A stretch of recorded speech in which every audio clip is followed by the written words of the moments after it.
దాదాపు 42 డిగ్రీల వరకు ఉష్ణోగ్రతలు చేరుకునే అవకాశం ఉందని వాతావరణ శాఖ అధికారులు తెలిపారు. హైదరాబాద్లో కన్స్ట్రక్షన్స్ పెరుగుతుండటంతో ఎండ వేడి సైతం అధికమవుతుంది. పెరుగుతున్న ఉష్ణోగ్రతలను దృష్టిలో పెట్టుకుని ప్రజలు అప్రమత్తంగా ఉండాలంటున్న వాతావరణ శాఖ సీనియర్ అధికారి శ్రీనివాస్తో రత్నకుమార్ ఫేస్ టు ఫేస్. తో పాటు మిగతా తెలంగాణ జిల్లాల్లో గత కొద్ది రోజులుగా ఎండలు దంచుకొడుతున్నాయి. ఉదయం 9 గంటల నుంచి సాయంత్రం 5 గంటల వరకు జనం బయటికి రావాలంటేనే భయపడాల్సిన పరిస్థితి ఏర్పడుతుంది. మరి ఇంతకు అసలు తెలంగాణలో ఉష్ణోగ్రతలు ఏ రకంగా ఉన్నాయి, రాబోయే రోజుల్లో పరిస్థితి అనేది ఎలా ఉండబోతుందో తెలుసుకుందాం. ప్రజెంట్ మనతో సీనియర్ వెదర్ ఆఫీసర్ శ్రీనివాస్ గారు ఉన్నారు. ఒకసారి మాట్లాడదాం. సార్, ప్రజెంట్ ఎండలు ఉష్ణోగ్రతలు చాలా ఎక్కువగా కనిపిస్తున్నాయి, బయటకు అడుగు పెట్టాలంటేనే భయంగా ఉంది. ఎట్లా ఉంది సార్ వెదర్ కండిషన్? మనకి మార్చి నెల యాక్చువల్ సమ్మర్ సీజన్ స్టార్ట్ అయిన తర్వాత మార్చి ఫస్ట్ 2 వీక్స్లో టెంపరేచర్స్ ఎక్కువగా పెరగడం జరిగింది.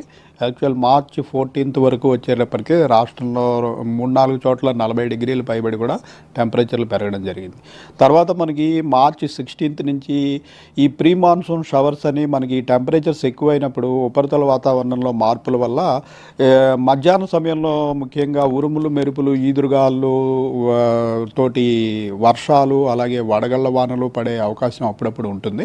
సో అటువంటి పరిణామం ఈసారి చాలా ఎక్కువగా 3 వారాల పాటు కొనసాగి మార్చి 16 నుంచి ఇంచుమించు ఏప్రిల్ 3-4 తారీఖుల వరకు కూడా రాష్ట్రంలో ఏదో ప్రాంతంలో ప్రతిరోజు ఉరుములు మెరుపులు జల్లులు ఈదురుగాలులు అక్కడక్కడ వడగళ్ల వానలు పట్టడం వల్ల యాక్చువల్గా టెంపరేచర్స్ అయితే తర్వాత పెద్దగా పెరగకుండా నార్మల్ రేంజ్ కంటే 2 నుంచి 3 డిగ్రీల వరకు తక్కువగా ఉండడం జరిగింది.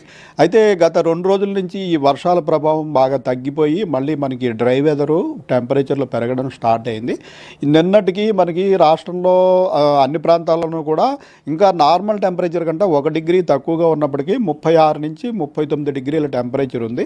రాగల 3-4 రోజుల్లో ఈ టెంపరేచర్లు 2 నుంచి 4 డిగ్రీల వరకు వివిధ ప్రాంతాల్లో పెరిగే అవకాశం ఉంది. యాక్చువల్లీ మనం చార్ట్లో కూడా చూస్తున్నాం, మీరు రాబోయే 5 రోజులకు కూడా ఒక అలర్ట్స్ అయితే జారీ చేశారు. అందులో ఎల్లో అలర్ట్ కనిపిస్తుంది, ఆరెంజ్ అలర్ట్ కనిపిస్తుంది. అలర్ట్స్ అనేవి ఏ రకంగా ఉన్నాయి సార్? మనకి ఎల్లో అలర్ట్ అంటే 36 నుంచి 40 డిగ్రీల మధ్యన ఉన్నట్టయితే మనం ఎల్లో అలర్ట్ పెడతాము. ఈరోజు రాష్ట్రంలోని 33 జిల్లాల్లోనూ కూడా 36 నుంచి 40 డిగ్రీల మధ్యన ఉండే అవకాశం ఉంది. రేపు మనకి 2 తూర్పు జిల్లాలు ఇటు భద్రాద్రి కొత్తగూడెము ఖమ్మము అలాగే మనకి రాయలసీమకు ఆనుకుని ఉన్న ఉమ్మడి మహబూబ్ నగర్ జిల్లాలోని 5 జిల్లాలు కూడా 41 డిగ్రీలు దాటే అవకాశం ఉంది. 41 నుంచి 44 డిగ్రీల వరకు ఉన్నట్టయితే మనం ఆరెంజ్ అలర్ట్ పెట్టడం జరుగుతుంది. సో ఈ 5 జిల్లాలు ఈ 2 జిల్లాలు రేపు 41 డిగ్రీలు దాటే అవకాశం ఉన్నందున ఆరెంజ్ అలర్ట్లో ఉన్నాయి. ఎల్లుండి చూసినట్టయితే మనకి మరొక నార్త్ తెలంగాణలోని 3 జిల్లాలు ఆదిలాబాదు కొమరంభీము మంచిర్యాల కూడా ఇందులో చేరుతాయి. మనకి 4th డేకి వచ్చేటప్పటికి నార్త్ తెలంగాణలో మరొక 4-5 జిల్లాలు ఇటు ఉమ్మడి మహబూబ్ నగర్ జిల్లా ఉండే అవకాశం ఉంది. 5th డే చూసుకున్నట్టయితే నార్త్ తెలంగాణలోని అన్ని జిల్లాలు, మన వెస్ట్ తెలంగాణలో సంగారెడ్డి వికారాబాదు ఈ జిల్లాలు అలాగే మహబూబ్ నగర్ జిల్లా ఇవన్నీ కూడా 41 డిగ్రీలు దాటి నమోదయ్యే అవకాశం ఉంది.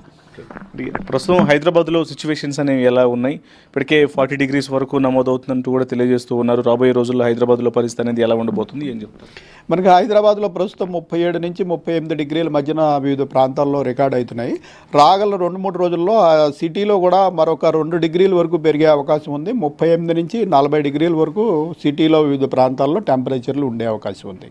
అసలు ఫ్లక్చుయేషన్స్ ఏమైనా ఉండే అవకాశం ఉందా? ఎందుకంటే మిగతా రాష్ట్రాలలో కొన్ని ప్రాంతాల్లో వర్షాలు కూడా పడుతున్నాయి. గత 2 రోజుల క్రితం కూడా కొన్ని రాష్ట్రాల్లో వర్షాలు కూడా నమోదయ్యాయి. అట్లాంటి సిచ్యువేషన్స్ ఏమన్నా ఫ్లక్చుయేషన్స్ ఏమైనా ఉన్నాయా తెలంగాణకి? మనకి ఈ వేసవి కాలంలో ఇటువంటి ప్రీ మాన్సూన్ షవర్స్ బాగా టెంపరేచర్లు ఎక్కువ ఉన్నప్పుడు సడన్గా మాయిశ్చర్ తేమ కలిగిన గాలులు ప్రవేశించినట్టయితే మధ్యాహ్నం సమయం సాయంత్రం సమయం దాటిన తర్వాత ఈ క్యూములోనింబస్ మేఘాలు ఏర్పడి వర్షాలు పడటం జరుగుతుంది.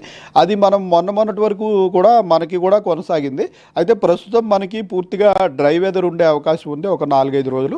అయితే ఇప్పటికీ కూడా పెద్దగా జలాశయాలున్న ప్రాంతాలు అటువంటి చోట్ల ఈ టెంపరేచర్లు బాగా పెరిగినప్పుడు కొద్దిపాటి క్యూములోనింబస్ మేఘాలు లోకల్గా ఏర్పడి చిన్న జల్లులు పడే అవకాశం ఉంటుంది. ఓవరాల్గా చూసుకున్నట్టయితే రాష్ట్రంలో పెద్దగా వర్షపాతానికి రాగల 4-5 రోజుల్లో అవకాశం కనపడుతుంది. Thank you sir. సో అది వాతావరణంలో మార్పుల కారణంగాను అలాగే హైదరాబాద్ మహానగరంలో ఇటు కన్స్ట్రక్షన్స్ అనేవి హెవీ కన్స్ట్రక్షన్స్ ఉన్న కారణంగా కొంత ఉష్ణోగ్రతలు అనేవి ఎక్కువగా ఉంటాయి. ఇక రాబోయే 5 రోజులు కూడా పలు జిల్లాలకు ఎల్లో అలర్ట్ అనేది కొనసాగుతుంది, పలు జిల్లాలకు ఆరెంజ్ అలర్ట్ అనేది కొనసాగుతూ ఉంటుంది. కాబట్టి ప్రజలందరూ కొంత అప్రమత్తంగా ఉండాలంటూ వెదర్ అధికారులు తెలియజేస్తూ ఉన్నారు. కెమెరా పర్సన్ రవితేజతో రత్నకుమార్, వెదర్ హెడ్ ఆఫీస్ నుంచి.